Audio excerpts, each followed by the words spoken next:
Hey guys, it's James here, your Tefl teacher, or your English tutor.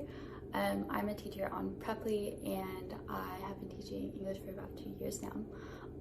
I just had this random idea and I was thinking, so many of my students, they always ask me, I want to read a book in English, what should I read? This video is going to be about that. So when my students ask me, I can just send them this video. Because yeah, so often I have adult students that are maybe a B1 or a B2 in English, and yeah, I don't necessarily want to give them a children's book, but sometimes there are some really good books that honestly, a children's book might be a good answer. My first recommendation that I would say for B1, B2 English learner that wants to read an English book is the book Wonder by RJ Palacio. I'll put a picture right here.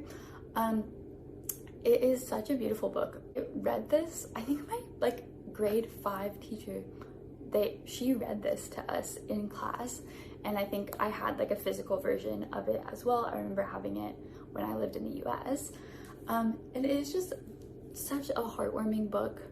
I'll start talking slower. I'm so sorry for my B1, B2 students, but it is such a heartwarming book.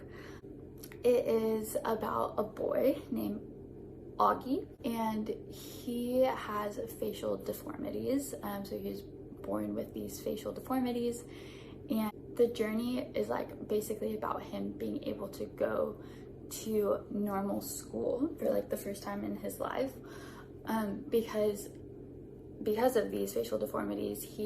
His parents never really let him go to school, and I think he starts in grade 6 or grade 5, so that would be middle school, and he's bullied and he struggles to make friends, and it's the cutest story. Honestly, I absolutely loved it and I would totally read it again. So I'm not just giving you this because I read it a long time ago. I would genuinely read this again as an adult.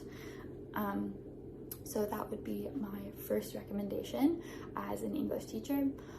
My next recommendation is Narnia by C.S. Lewis. I'm gonna go grab those books quickly. Okay, here they are. So my husband and I are big book collectors, and we recently finished our set of Narnia books, which is very fun. So there are 7 of these books, which is great, and so many people have heard of these books, which is so much fun. So you probably know what this is. So you do not have to read them in the order that they were meant to be written. It's helpful, but you don't have to. So the first one is called The Magician's Nephew. Really, really good book. But yeah, this is the first, how Narnia is built and how it is created. So you can read this one, but you don't have to. The one that I highly, highly suggest that you read if you are wanting to read a book for the first time in English as maybe a B1 or a B2 is The Lion, the Witch, and the Wardrobe by C.S. Lewis. So this is part of the Narnia, the Chronicles of Narnia, as I was saying before, and it's about 4 siblings that come out of World War II, and they have to go to this house for safety, and it's this creepy kind of house, and they're playing hide and seek one day, and Lucy, the youngest sister, she stumbles into this room during hide and seek, and she goes into the what's it called, the wardrobe. So that's a closet where we can put clothes or coats or jackets. So she goes into this wardrobe and hides in the closet, and then goes further and further back into the closet or the wardrobe, and she finds herself in another world. So that is about this. It is so good. And there's also a movie. You probably have seen it because it is very, very popular, but it's even better if you watch the movie first as an English learner, because you'll know the story and it'll help you follow this when you read it. So highly suggest it. The next one is The Horse and His Boy. I just read this, really, really good. Then there's Prince Caspian, which that is the next Narnia book that I am going to read. This one is my favorite personally. And then there's The Silver Chair.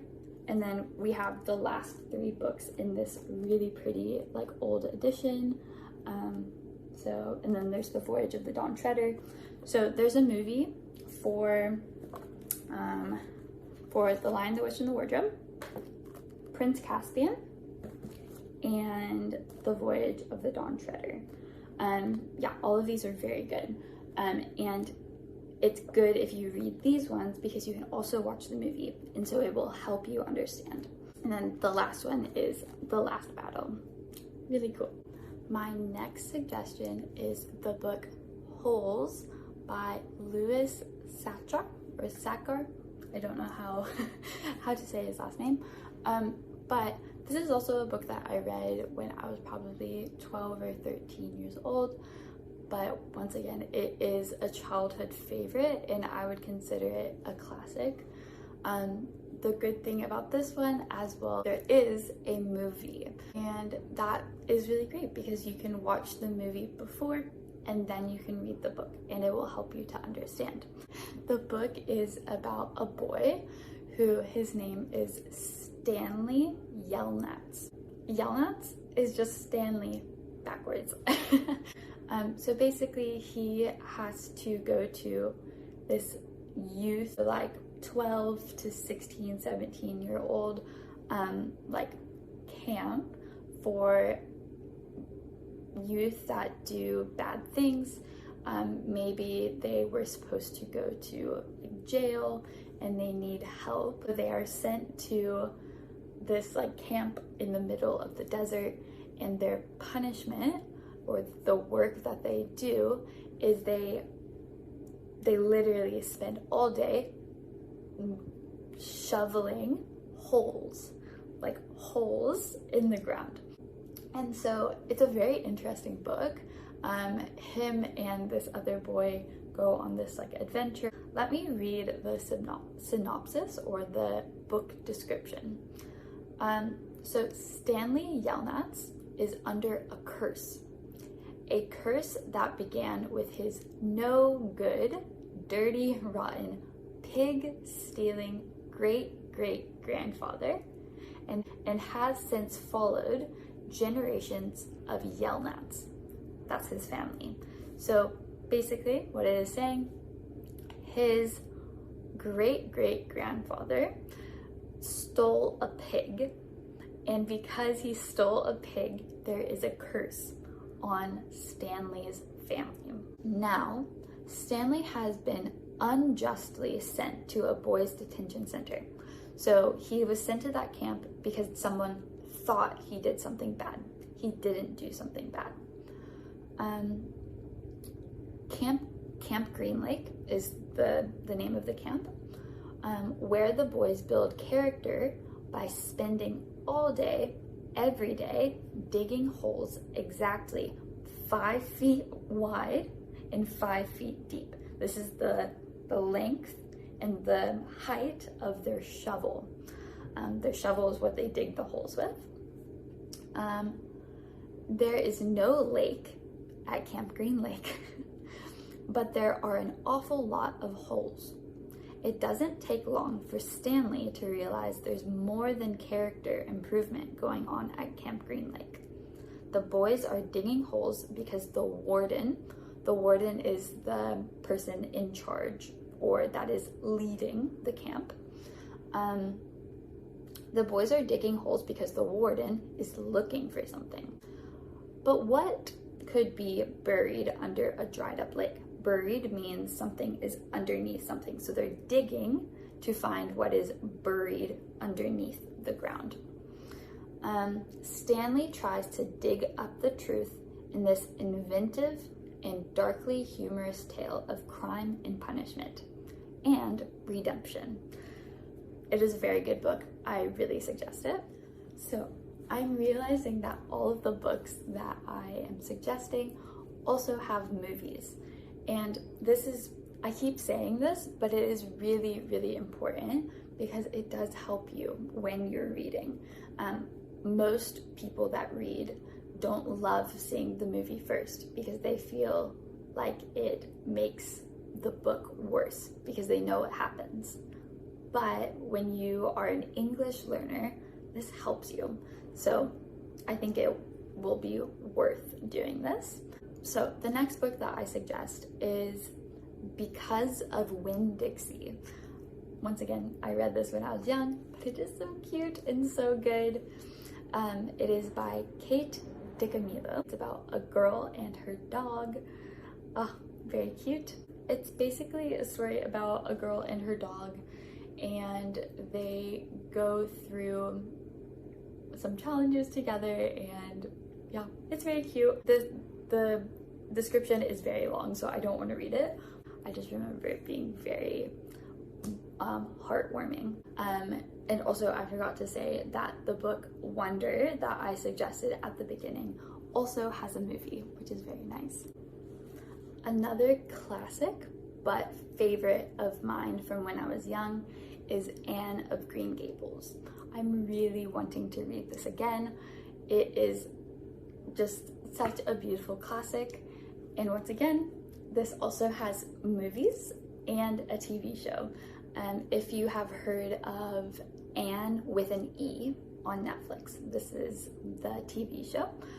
This is about a cute red-headed, so she has red hair, a red-headed little girl with freckles all over her face, and she is an orphan, and she is adopted by a brother and sister, and they live in Canada. So she goes to this farm, and it's about this brother and sister raising her. So as she grows up, they are kind of like her parents, and it's about her life and her adventures and her growing up. It is so cute. I really love it, and once again, I would absolutely read this again. My last book that I just think is really cute, and it's another childhood favorite of mine. It is a classic. It is called Charlotte's Web. You probably know about it, but I would say that this is quite an easy book. So I think somebody that is a B1 could absolutely read this. It also has a movie, and it is about a little girl and her pig, and the pig becomes friends with this spider, and the spider is kind of like a mother to the pig. It is very interesting, but it is very, very cute, and once again, a very heartwarming book. The main part of the book is I think that the girl really loves the pig, and the people keep saying that they want to kill the pig, which is so sad. You can imagine there's probably a happy ending. I highly suggest this book. It is a good level, and once again, it is a classic. Hi everyone. While I was editing the video, I just wanted to say a couple of different things. So all of these suggestions I would suggest for like a B1 or a B2 level. I think Charlotte's Web would be the best option for a B1, but all of the other books a B1 could read, but maybe it would be better to wait until you are a little bit higher and are a B2. I also wanted to give some tips for when you are reading. It's good to have some things that you are doing, such as maybe highlighting the words that you learn for the first time, or maybe have a list of words that you are adding to as you read the book, and you're like, and you say, oh, these are all my new words that I got from Wonder, or these are all the new words I got from Charlotte's Web. you could, if you have a physical book, so the actual book, you could maybe put the list in the front or the back of the book, or you could have a list on your phone. Both would be really good. I would also say don't worry if you are feeling like there are so many new words. That is normal. And some of these books might be a little bit older. So maybe there are some words that aren't so common anymore. It's very normal to have lots of new words, but usually from the sentences before and after, and just from the story, you can still understand what the words mean. This happens to me all of the time. A lot of my students know that my favorite book is Pride and Prejudice by Jane Austen. This book was written, I think, in the 1700s. So it was written a very long time ago. And so the English is very old, and there are a lot of very difficult words for me. So it's okay if there are a lot of difficult words for you in the books that you are reading. It's going to help you learn. And yeah, I think making a list of new words and watching the movie is going to help you so much. Make sure that if you have an English tutor, talk with them about the story to make sure that you understand. Maybe after each chapter, you can go look up in your language what happened in the story to make sure you understand. And if you realize the book is too difficult and you're not enjoying it, don't worry. I think that learning English should be enjoyable. So please don't worry if you feel like you need to stop. Maybe it isn't the book for you, and that's okay. I am so excited if you are one of my students. If you end up reading these books, please let me know which ones you read. And if you are not my student, but you are taking some of my advice and recommendations, and you want to read one of these books, please write what book are you going to read? Or have you read these books before? Okay, now we are at the end of the video. If you have any questions or want more recommendations, please let me know. And yeah, I hope you have a great week and happy English learning. Bye!